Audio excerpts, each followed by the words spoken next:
Okay, right, just a brief introduction to the pre-made GRP edge trims that you use when you're installing a stronghold GRP roof. Yeah? I've got them laid out around me. There's quite a lot, don't be daunted by that, we'll go through them one by one. If you pick up a brochure for our products, on the back of the brochure you've got some diagrams of what trims are available. So if we talk through the ones most commonly used first, guttering. All roofs, most roofs will have some gutter at some place or another.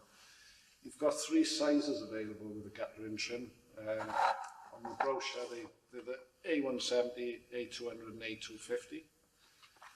The difference between them is the drop from the roof down to the bottom of the trim. Think of them as small, medium and large. Another type of trim then, which keeps the water on the roof, so effectively forms a small parapet wall, is a B profile.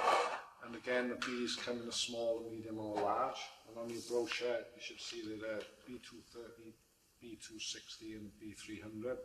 That's the next lines along here. Important thing to remember is that if you use a small one, on the front of the roof, on the edge of the roof, use the small one also, and then they finish at the same point. That applies through the range, so the medium one finishes at the same depth as the medium gutter trim there. So the roof that we're going to do shortly in this video, it's about a standard size for small extension. So we're going to be using the medium size trim, which will be the one we most commonly use for 9 out of 10 of the roofs that we'll be doing here. So for this roof, we're going to use an A200 on the front and a B260 on the edge of the roof. Yeah? We push these out of the way for a minute. Some other commonly used types of trims are this one, which is a flat trim, it's called an F300. This is basically used where the roof goes into a pitched roof. You fix it to the deck of the flat roof and she rides up the rafters of the pitched roof. Yeah. It comes in a roll form. Another very common trim to use would be a D260. You notice on this one that this is a short leg and this is a long leg. The purpose for this trim is where the roof meets a wall or an abutment. And depending where you want to put the lead chase, you can use it the long leg up the wall or swing it round and use the short leg up the wall. Yeah. That profile also comes with a larger leg for when perhaps you've had existing lead work which is high up the wall and this won't quite reach up underneath the lead enough. It's called a D300, so you have a longer leg here for when your lead is quite high on the wall. Yeah. Some other trims that we come across, the 195 internal and 195 external. Yeah. These bring to our attention something which is true with all fiberglass trims, which is there's a side to bond to and a side that's not so good for bonding to. So these look very much the same, but the external, the bonding surface will be on the outside of the angle, and with the internal, the bonding surface will be on the inside of the angle. Yeah? Sometimes you want to use the trim in a different position to when it's designed, and it may be convenient to bond to the wrong side of the trim. So in that case, if you sand the trim first with sandpaper to get a mechanical key, and then you wipe it with acetone, which gets a chemical key, in theory you should be able to bond to both sides of the trim.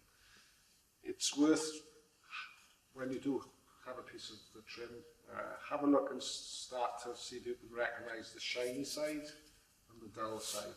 And in general, you always bond to the dull side. So to show that as an example, if we pick up an A trim, this is only used one way, and you will notice that the inside is shiny and the surface we go to bond to is dull. Yeah? With these trims come some pre-made corners, probably more used by the DIY roofer who doesn't want to do 2 or 3 roofs before they get good at doing the corners by hand. So they can be useful if it's a DIY job and you just want to do a roof maybe once or twice, and not master the technique of doing the corners by hand or mitring the corners. Yeah. So we have the most common one is the C1, which is a standard corner. And if you imagine that's on the edge of the roof, you've got the options of putting the guttering onto there, or putting the guttering onto there, or perhaps you can have the guttering on there. These fixed with a B260 then going onto there. So that's a way of forming the corner without perhaps the extra skill required to mitre the corner and laminate the corner by hand. We also have some internal and external corners which are designed to be used with the D-trim. So if the roof is into the corner of the building and you have a D-trim going along two abutting walls meeting in the corner, you can use this trim to join them, or indeed if that's an external corner you can use this type of corner. Yeah.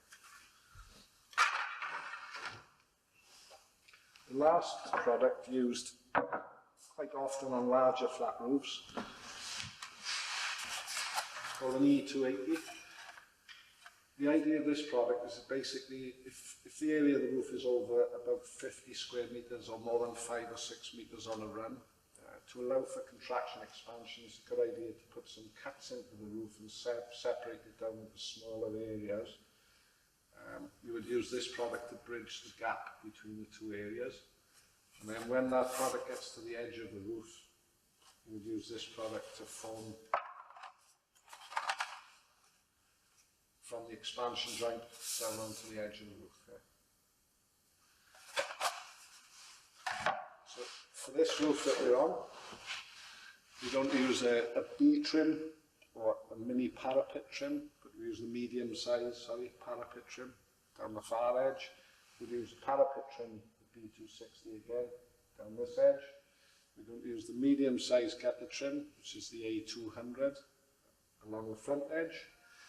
We don't use an F300 along where this roof effectively goes into the eaves of the pitched roof. And then on this abutment on the cheek and the abutment along the back edge, we don't use the D260. Along the back edge, later it would have lead coming over it. And on the side there, you probably need to dress that cheek with some sort of external cladding, etc. Yeah?